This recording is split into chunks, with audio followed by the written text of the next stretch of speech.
All right, welcome. Today we're doing something really cool.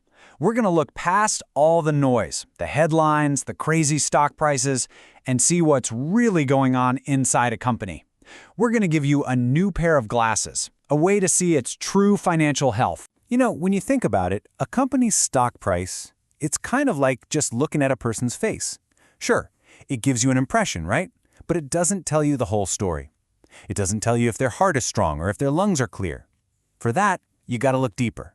You need to see what's going on under the surface. And that is exactly what we're going to do today.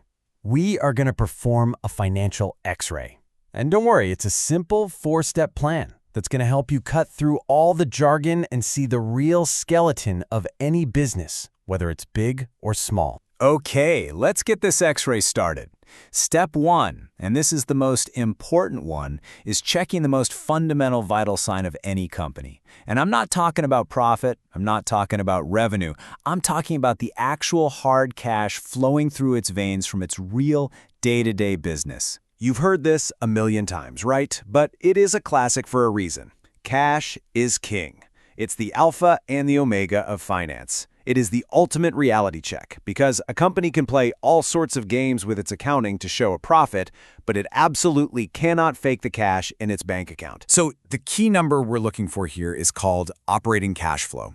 And you can just forget about all the complicated accounting stuff for a second. This is super simple. It's just the raw cash a company pulls in from doing what it does best. You know, selling its products, providing its services, whatever its core business actually is. And look how beautifully simple the math is. You just take all the cash that came in from operations, and you subtract all the cash that went out to run those operations. That number you're left with, that's the company's heartbeat. Is it strong and steady, or is it weak and skipping a beat? This tells you everything. Okay, so let's say a company is generating some good cash.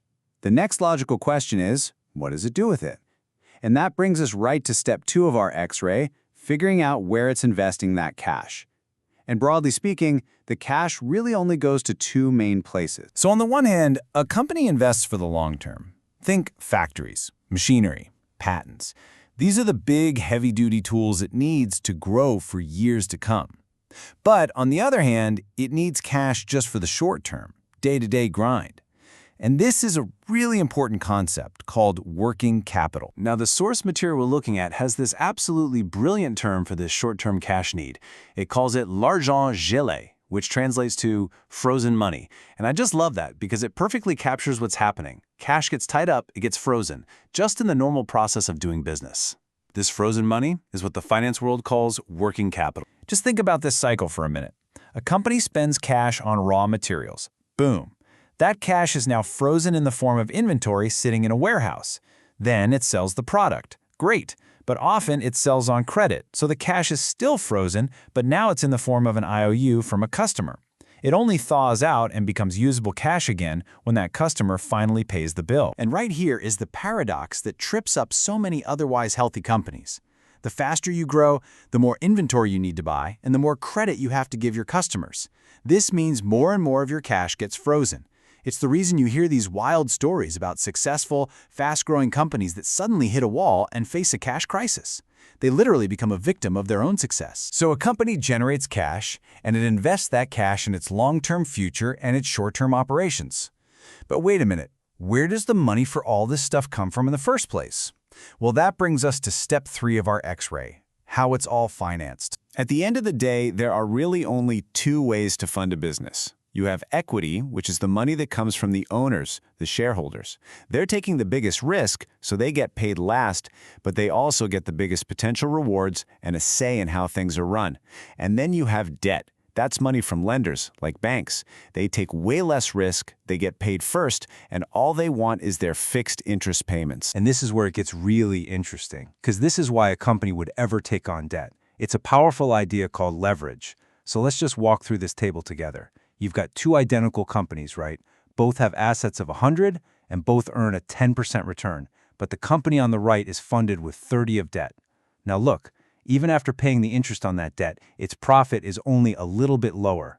But because the owners have less of their own money tied up, their return, the return on equity, jumps from 10% all the way to almost 13%. It's like magic. The debt magnifies their returns. So the conclusion seems pretty obvious, doesn't it? Just load up on debt and watch the returns for shareholders shoot through the roof. But is it really that simple? Oh, not so fast. Absolutely not. This is where that double-edged sword comes crashing in. See, leverage is fantastic when things are going well, but it only works if the return you're making on your assets is higher than the interest you're paying on your debt. If the business stumbles and that return drops, leverage will magnify your losses just as powerfully, and it can wipe out the shareholders completely. It's a very dangerous game. And that brings us to the final and most important step of our X-ray. This is the diagnosis.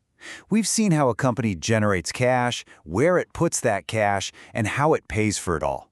Now for the big one. Is any of this actually worth it? Is the company creating any real, true value? And the key number for this is that same metric we just saw, return on equity, or ROE. This is the ultimate bottom line from an owner's perspective. It tells you, for every dollar we, the owners, have put into this business, how many cents of profit did we get back this year? But here's the real kicker. This is the secret. Just having a positive return on equity isn't good enough. A company only creates true value if its return is higher than the return an investor could get somewhere else for a similar amount of risk. I mean, if you can get 8% from a simple index fund, a risky startup better be delivering a whole lot more than that to be worth your time and money. And this leads us to a really provocative but powerful idea from our source material. Financial synergy does not exist. The whole idea that you can just create value out of thin air with clever financial tricks like a big merger or some complex debt deal, it's a myth. Real, lasting value doesn't come from a spreadsheet. It comes from being excellent at your actual business. So there you have it. In just a few minutes, we've gone from checking the company's pulse with cash flow all the way to examining its investment skeleton and its financial fuel. Now, let's put your new diagnostic toolkit all together. Here it is, your own personal financial X-ray, boiled down to 4 simple questions. 1. Is it actually generating cash? 2. Where is that cash going, long-term or short-term? 3. How is it paying for everything, with owner's money or borrowed money? And 4. Is it actually creating real value for those owners? If you can answer these 4 questions, you'll have an incredibly clear picture of any company's real health. So, I'll leave you with this. The next time you see a headline about some company's amazing profits or its stock price taking a nosedive, just stop for a second. Run it through this 4-question X-ray. Look past the surface. I think you're going to be amazed by the true story you uncover. Thanks for watching.